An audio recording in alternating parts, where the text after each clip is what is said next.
What's up, peeps? Welcome to this special FJNN video edition about the absolute mess that is the Dutch elections. We will be discussing the system, the major parties involved, and just like me, the polls. On March 15th, the Dutch will get a chance to make the Netherlands great again via their parliamentary elections.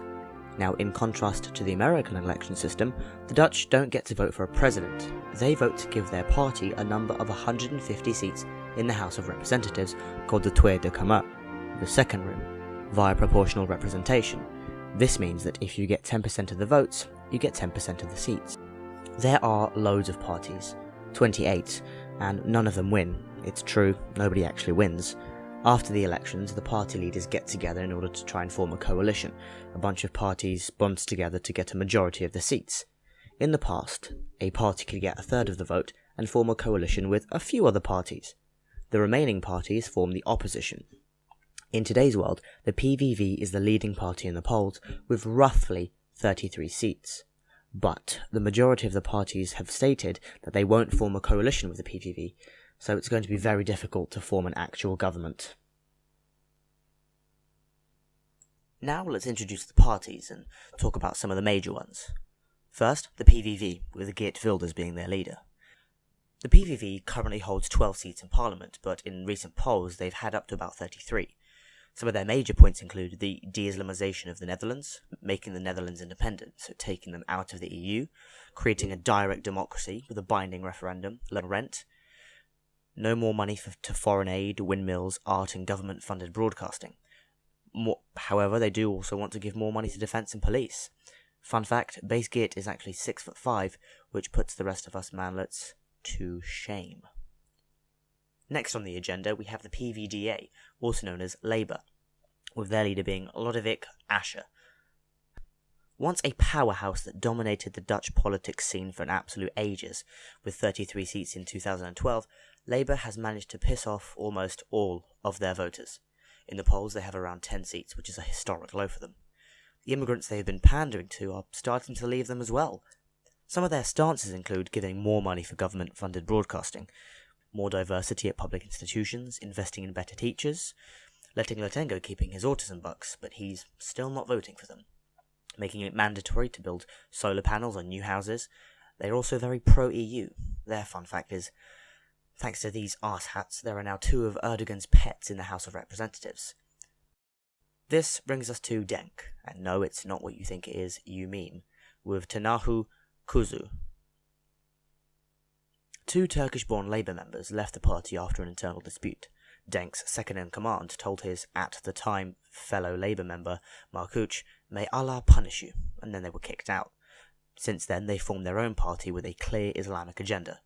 Having stolen 2 seats from Labour in today's parliament, they have between 0 and 3 seats in the polls.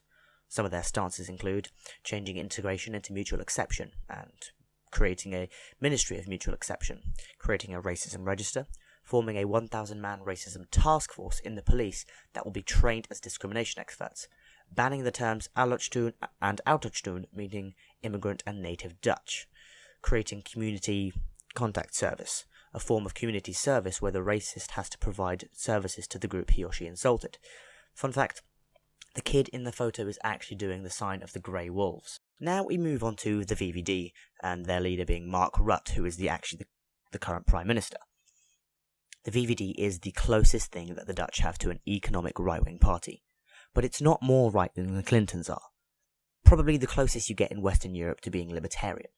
With 41 of the 2012 election seats, they currently are the largest party in government, but in the polls they are reduced to about 24-ish. The reason for this is mainly that the Prime Minister has broken a lot of promises while in office, and he did not respect the result of the Dutch-Ukraine referendum.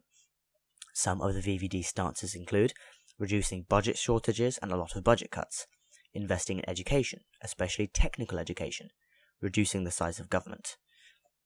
If you're sick, you're on your own. People have to pay for their own integration. Those who can't afford can get a special loan. If you fail the exam, you have to leave the country. Fun fact, the VVD will actually drop most of their anti-Islamic stances the day after the election. And penultimately, we move on to D66, with their leader being Alexander Pechtold. D66 is pretty much the exact opposite of the PVV. However, with Alexander Pechtold, they have one of the best debaters in Dutch politics as their leader. In 2012 they received 12 seats, and this year they have around 14 seats in the polls. Some of their stances include favour of business owners, pro-EU, refugees welcome, raising the pension age, anti-Russian and anti-Saudi. Their fun fact is the vast majority of the judges, including those involved in the Wilders trial, actually vote D66. And finally, we move on to the Green Left Party with Jesse Klaver. With his 30 years experience, Jesse Klaver can be described as a young and even more idealistic version of Justin Trudeau and Obama, with their election slogan being "Time for Change."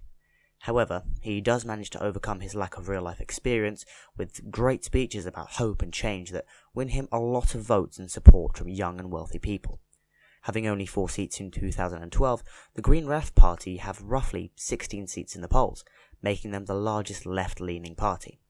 Some of their stances include a solar and wind-based economy, a humane treatment of refugees, putting a special tax on meat, pro-EU, decreased military spending, even further than it already is being. Fun fact, Jesse Klaver's height is an estimated 5'10 or 5'11ish. Still taller than me. This concludes our video on the Dutch elections. If you would like any more information about any other parties, just message Latengo or scroll down and click on the links below. Thank you very much and enjoy the rest of your day.